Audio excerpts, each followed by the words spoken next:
Good morning दोस्तों, मैं Gautam Singh Gokul classes में आप सभी का स्वागत करता हूं। आज आपके लिए लेकर आया हूं जीव विज्ञान बायोलॉजी चैप्टर 5 नियंत्रण और समन्वय। दोस्तों, आपको हम बता दें कि कक्षा 10 चैप्टर 5 जीव विज्ञान बायोलॉजी एनसीईआरटी पैटर्न पर आधारित वीवीआई ऑब्जेक्टिव क्वेश्चन। दोस्तों, आपको हम बता दें कि आप हमारे पिछले वीडियो में देख सकते हैं चैप्टर 1, चैप्टर 2, चैप्टर 3, चैप्टर 4 तक आपको हम वीडियो बना चुके हैं, जो आप देख सकते हैं पिछले वीडियो में।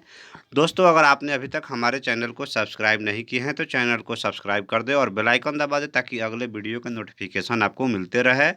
दोस्तों, सबसे पहले हम जानेंगे नियंत्रण और समन्वय।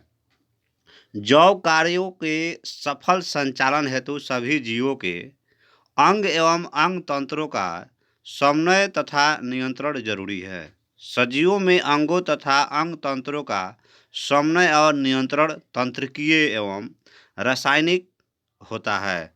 दोस्तों, आपको हम बता दें कि इस चैप्टर से मैं वीवीआई ऑब्जेक्टिव क्वेश्चन लेकर आया हूं जो एनसीईआरटी पैटर्न पर आधारित है। तो अब हम बढ़ते हैं प्रश्न की तरफ। पहला प्रश्न है हमारा। तो पहला प्रश्न है हमारा, हमारे शरीर में विभिन्न जैविक कार्यों का नियंत्रण होता है।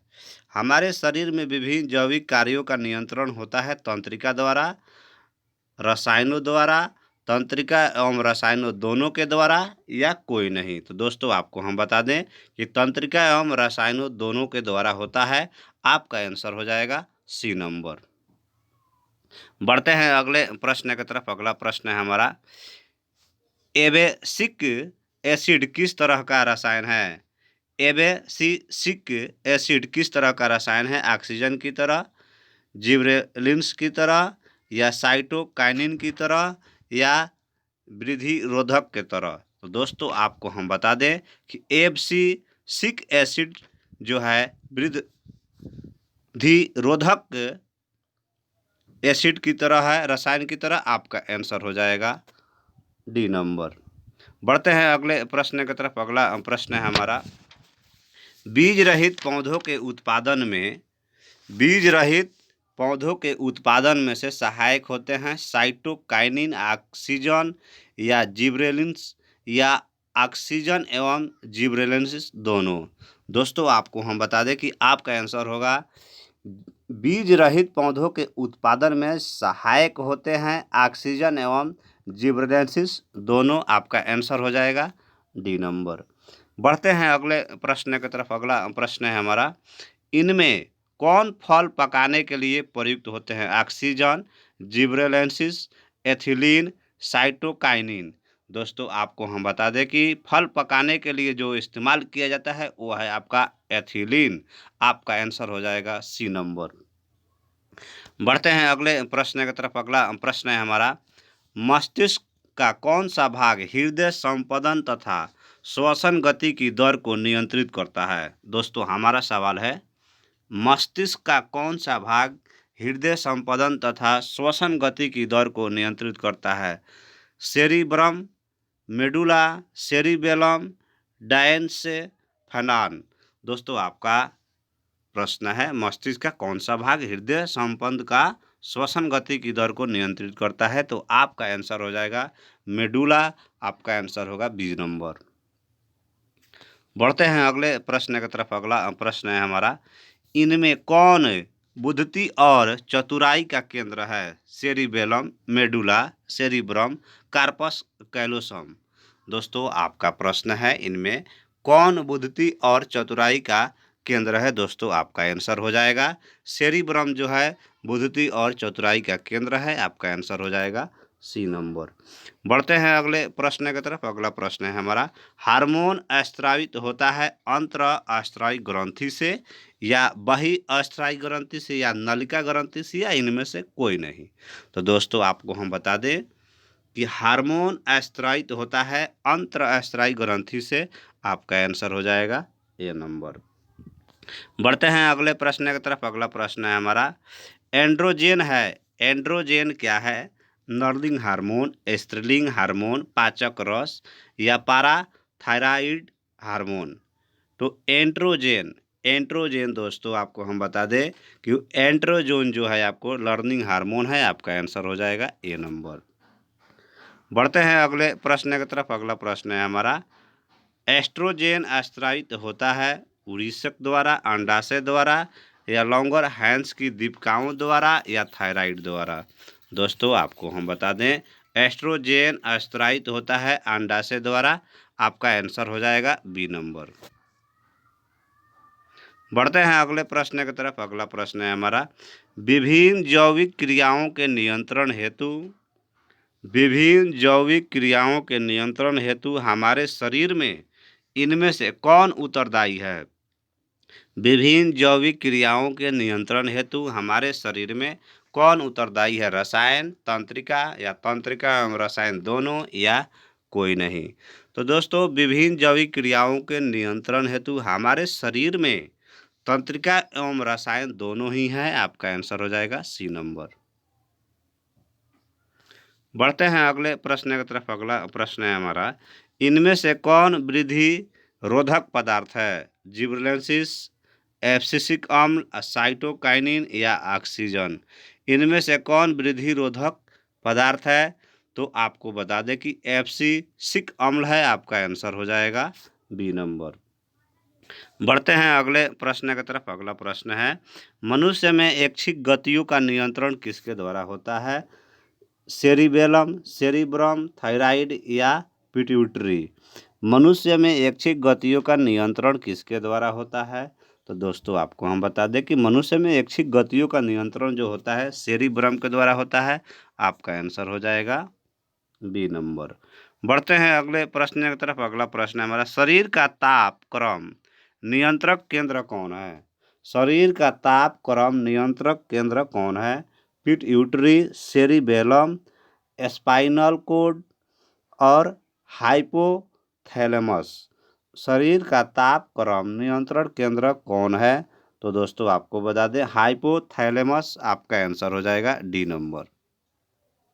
बढ़ते हैं अगले प्रश्न की तरफ। अगला प्रश्न है हमारा, मस्तिष्क का कौन सा भाग सूंघने की शक्ति का केंद्र है। मस्तिष्क में ऐसा कौन सा भाग होता है जो सूंघने का शक्ति का केंद्र होता है। सेरिबेलम, सेरिब्रम, मध्य मस्तिष्क, या घ्राणेन्द्रिय पाली। दोस्तों तो आपका आंसर हो जाएगा मस्तिष्क का वह भाग जो सूंघने की शक्ति रखता है वो है आपको घ्राणेन्द्रिय पाली। आपका आंसर हो जाएगा डी नंबर। बढ़ते हैं अगले प्रश्न की तरफ। अगला प्रश्न है हमारा, मस्तिष्क की गुहा क्या कहलाती है। अलिंदा, देह गुहा, क्रेनियम, या गुहा। दोस्तों आपको हम बता दें मस्तिष्क की गुहा जो है क्रेनियम कहलाता है। आपका आंसर हो जाएगा सी नंबर। बढ़ते हैं अगले प्रश्न की तरफ। अगला प्रश्न है हमारा, इनमें से नर लिंग हार्मोन कौन सा है। इनमें से नर लिंग हार्मोन कौन सा है। Oestrogen, progesterone, androgen, relaxin. इनमें से कौन नर लिंग हार्मोन है। तो दोस्तों आपको हम बता दें कि एंड्रोजेन। आपका आंसर हो जाएगा सी नंबर। बढ़ते हैं अगले प्रश्न की तरफ। अगला प्रश्न है हमारा, इनमें से अंडाशय द्वारा स्रावित होने वाला हार्मोन है एस्ट्रोजेन, प्रोजेस्टेरोन, या रिलैक्सिन, या प्रोस्टाग्लैंडिन। इनमें से कौन अंडाशय द्वारा स्रावित होने वाला हार्मोन है। तो दोस्तों आपको बता दें एस्ट्रोजेन। आपका आंसर हो जाएगा ए नंबर। बढ़ते हैं अगले प्रश्न की तरफ। अगला प्रश्न है हमारा, बुढ़ापा इनमें से किसके क्रमशः हवस होने के कारण होता है। बुढ़ापा इनमें से किसके क्रमशः हवस होने के कारण होता है। पिट्यूटरी, थायराइड, पीनियल, या थाइमस। दोस्तों आपको हम बता दें कि बुढ़ापा इनमें से जो है थाइमस हवस के कारण होता है। आपका आंसर हो जाएगा डी नंबर। बढ़ते हैं अगले प्रश्न की तरफ। अगला प्रश्न है हमारा, मनुष्य में दुग्ध उत्पादन के लिए कौन सा हार्मोन उत्तरदायी होता है। मनुष्य में दुग्ध उत्पादन के लिए कौन सा हार्मोन उत्तरदायी होता है। कार्टिसोल, एस्ट्रोजेन, प्रोलेक्टिन, या प्रोजेस्टेरॉन। दोस्तों आपके पास 4 ऑप्शन है तो आपका आंसर हो जाएगा। तो दोस्तों आपका आंसर हो जाएगा इसमें प्रोलेक्टिन। आपका आंसर हो गया सी नंबर। बढ़ते हैं अगले प्रश्न की तरफ। अगला प्रश्न है हमारा, इनमें से कौन सा हार्मोन कोशिका विभाजन, प्रोटीन संश्लेषण तथा हड्डियों के परिवर्धन को नियंत्रित करता है? जीएच, एडीएच, एसीटीएच या पीटीएच? तो दोस्तों आपको हम बता दें कि आपका आंसर हो जाएगा इनमें से हार्मोन कोशिका विभाजन, प्रोटीन संश्लेषण तथा हड्डियों के परिवर्धन को नियंत्रित करता है। आपको जीएच आपका आंसर हो जाएगा ए नंबर। बढ़ते हैं अगले प्रश्न की तरफ। अगला प्रश्न है हमारा, इनमें से कौन सा हार्मोन रक्त में कैल्शियम की मात्रा का निर्धारित करता है? इनमें से कौन सा हार्मोन रक्त में कैल्शियम की मात्रा निर्धारित करता है? Glucagon, ACTH, insulin, parathormone? दोस्तों आपका सवाल है, इनमें से कौन सा हार्मोन रक्त में कैल्शियम की मात्रा निर्धारित करता है? तो पाराथार्मोन आपका आंसर हो जाएगा डी नंबर। बढ़ते हैं अगले प्रश्न की तरफ। अगला प्रश्न है हमारा, लॉन्गर की दीपिकाएँ कहाँ स्थित होता है? लॉन्गर की दीपिकाएँ कहाँ स्थिर होता है? आमाशय, अग्न्याशय, यकृत या उरिक? तो आपको दोस्तों हम बता दें कि लॉन्गर की दीपिकाएँ कहाँ स्थित होता है? तो दोस्तों आगाशय में आपका आंसर हो जाएगा बी नंबर। बढ़ते हैं अगले प्रश्न की तरफ। अगला प्रश्न है हमारा, पौधों में जड़ गुरुत्वानुवर्ती होते हैं जबकि तना गुरुत्वानुवर्ती होता है। दोस्तों आपका आंसर हो जाएगा इसमें धनात्मक कि ऋणात्मक, धनात्मक धनात्मक, ऋणात्मक धनात्मक या ऋणात्मक ऋणात्मक। पौधों में जड़ गुरुत्वानुवर्ती होते हैं जबकि तना गुरुत्वानुवर्ती होता है। तो दोस्तों आपका आंसर हो जाएगा इसमें ए नंबर, धनात्मक ऋणात्मक। बढ़ते हैं अगले प्रश्न की तरफ। अगला प्रश्न है, मनुष्य के अग्न्याशय ग्रंथि से किस हार्मोन का स्राव नहीं होता है? ग्लूकागन, इंसुलिन, गैस्ट्रीन या सीटी? मनुष्य के अग्न्याशय ग्रंथि से किस हार्मोन का स्राव नहीं होता है? तो दोस्तों सीटी से आपका आंसर हो जाएगा डी नंबर। बढ़ते हैं अगले प्रश्न की तरफ। अगला प्रश्न है, मनुष्य में मादा जनन अंग से निम्न विकल्पों में से किस हार्मोन का स्राव होता है? मनुष्य में मादा जनन अंग से निम्न विकल्पों में से किस हार्मोन का स्राव होता है? एस्ट्रोजन, प्रोजेस्टेरॉन, रिलैक्सिन या टीएसएच? तो दोस्तों आपको हम बता दें कि आपका आंसर हो जाएगा टीएसएच, आपका आंसर हो गया डी नंबर।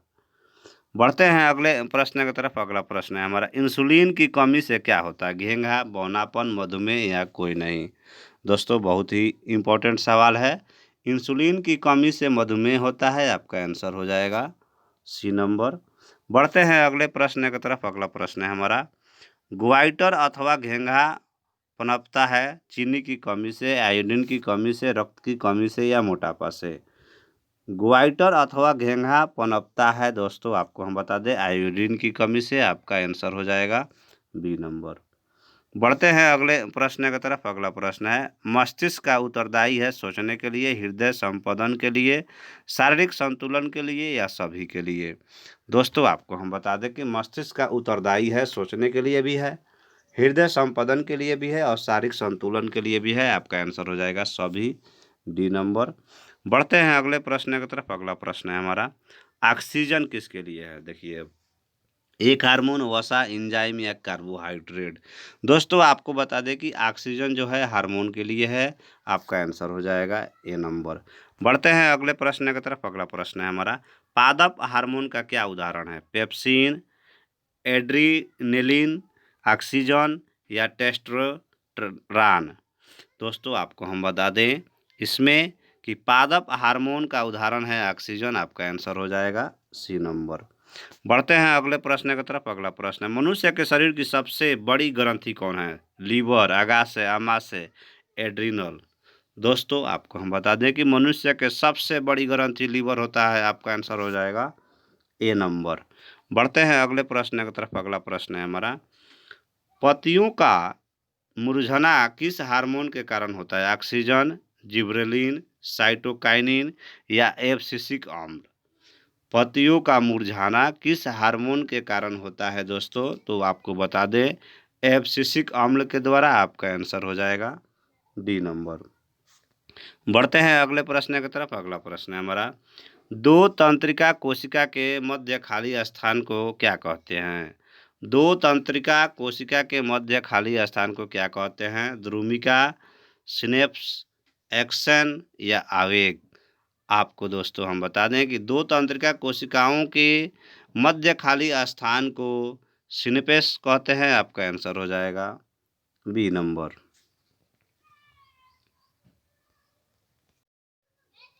दोस्तों आपको हम बता दें कि अब हमारा अगला वीडियो जो होगा जीव विज्ञान बायोलॉजी कक्षा 10 चैप्टर 6 जनन।